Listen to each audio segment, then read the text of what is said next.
All right, thanks very much. See you tomorrow. Bye. Yeah, it's really quite handy. I'm only about 3 minutes away from work, which is perfect. And if it wasn't for a hill, I could probably push to work. Well, this bit in there was Prince Henry Hospital. It's now been knocked down and converted into all these apartments, but that's where I went following my injury. And in fact, a little way down there is Prince Henry Chapel, which is where my wife and I got married because we got met whilst I was in hospital. My wife was my occupational therapist in hospital. She is a spinal occupational therapist. We got together, ironically, playing wheelchair basketball.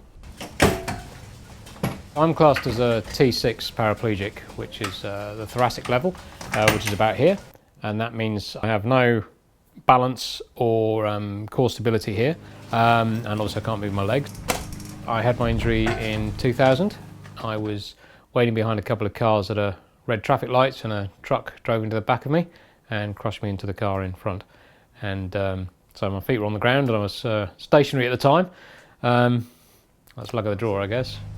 Believe it or not, it's just paint flakes, the actual flooring. But I was fortunate that I was compensable, which meant that I had a legal case, which means I could have the money to try and build what I wanted to build.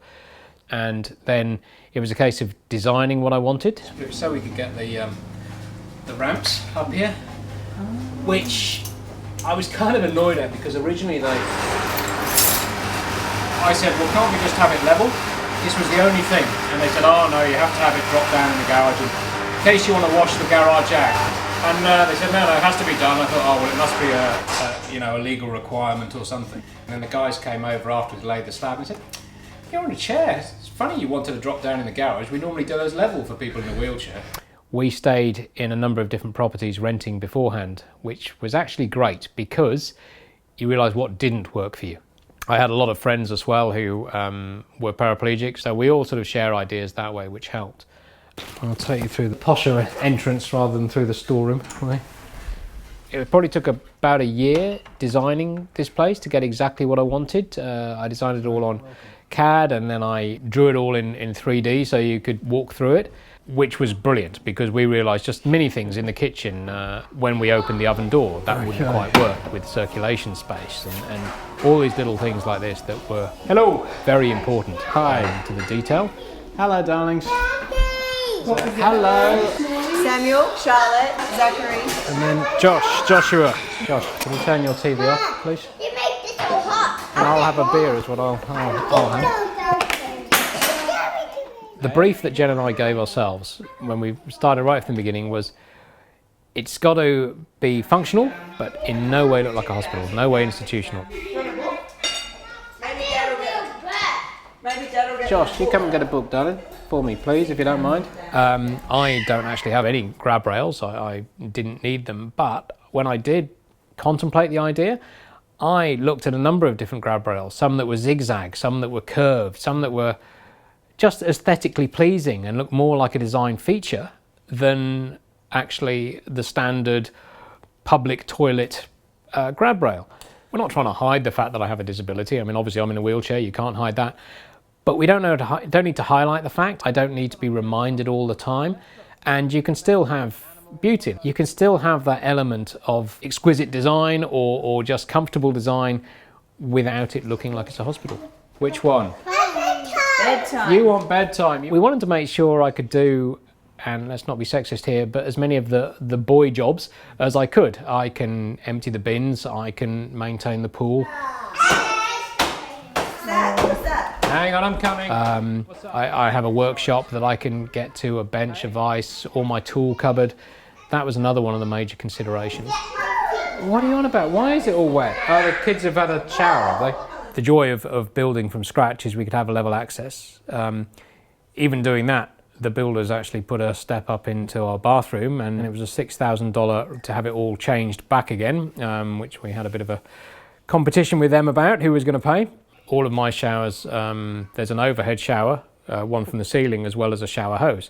I need a shower hose, obviously, to be able to do the underneath and my bottom and things like that whilst I'm sitting down. But you don't want to be freezing whilst that's happening. So I've made sure there's two and they're independent. You can have one on or the other. One of my bugbears is a shower hose always seems to start way up, somewhere up here is how it comes out of the wall. Well, you've wasted a metre of hose pipe coming down the wall. So all of mine, you'll see where the outlet is from the wall is this height. So that gives you so much more room straight away. The fact that it's so slimline, the shower is such a slimline shower rose there, was because of what I wanted that was wide enough to get as much coverage as possible, but still fits through the gap of my komocha. So that's the gap you need to be able to fit through. So between the wheel and there, you don't want it too bulky that you're obviously going to bang it. We went and just looked at a lot of project homes, and we liked that bit from that house and that bit from the other, and so we just sort of collected plans, and Chris is very good on CAD. My background is IT management, but I used to work with CAD a lot because of network diagrams. So since my injury, I was interested in breaking down the barriers for those with a disability. And I like building and I like AutoCAD, so it was almost a bit of a natural thing to combine the whole lot and become an access consultant. So we opened up Total Access, so I do the occupational therapy side and he's the access consultant. So I do spinal injury rehab for private insurance. But I also work up at the hospital, but I'm on extended leave until the kids are a bit older. I did a lot of research on various ideas and concepts as well as different products. Some things were a surprise. I remember speaking to an electrician. I wanted just a floor box, actually to go under the settee there. But they said, oh no, you can't get floor boxes. So, but I've worked in offices. I know you can get floor boxes. Oh, well, that's only offices. That you can't get. That's with a floating floor. Anyway, I did a bit of research and said, well, how about this one? Oh, well, I suppose you could use that, which is what we've got. So I think you have to do some of your own research. If you think it's a great idea, chances are someone's already thought of it. Come the lift, when I was trying to find handles to go around inside the lift, couldn't find them anywhere. And again, thinking outside the box, the handles I've got in the lift are actually big handles they use for commercial doors on shops and things like that, for opening the big tall doors. So it's thinking outside the box. Things are available. Hello, mate. Dad, I love you. I love you, darling, very much. I love you like a dad. Oh, well, that's a bonus, because I love you like a son. I did an awful lot of research of products in general. Internet research was the main one. Now there's so much available that I could look up. When you go into Reese Plumbing and you look up a particular sink or WC, it automatically has that as a CAD download. So you can stick it straight in, it's all to scale, and you can plan it out beautifully. I had a lot of help from Reese. Reese were very good. They, in fact, used to have an accessibility website, although they, as part of their website was an accessible thing. I noticed they don't particularly now, but certainly their staff seem to be aware of what's beneficial and what isn't. It's not specifically designed for those that are accessible, but it's things that they realised would be beneficial. Actually, I think it was Reese Design in the city, which was particularly good. They did some of the more off-the-wall or contemporary ideas. The shop plays a big part, because I'll look at a lot of things on a website, but then I'll want to go and see it. And through talking to other tradies, often I would phone up and say, look, this is the kind of thing I'm after. When I was considering a handrail, I said, I don't want a basic handrail. What kind of things can you offer? And they would say, oh, you need John in specialty hardware. With any products, trying to find out every bit of information about it is important, because to us, although builders don't build per millimetre, we kind of need to know per millimetre how much of a step will that particular ramp cover, what is the width of the doorway, or minor ramp that you want to put onto a hob or something, a shower hob. So I think that the challenge would be trying to keep up with all the variety of products that come out. I think people's personal experiences would help, certainly, because what works for one certainly isn't necessarily good for another. They often have 4 or 5 different items that will do the same job, and it's purely down to personal preference what will suit you.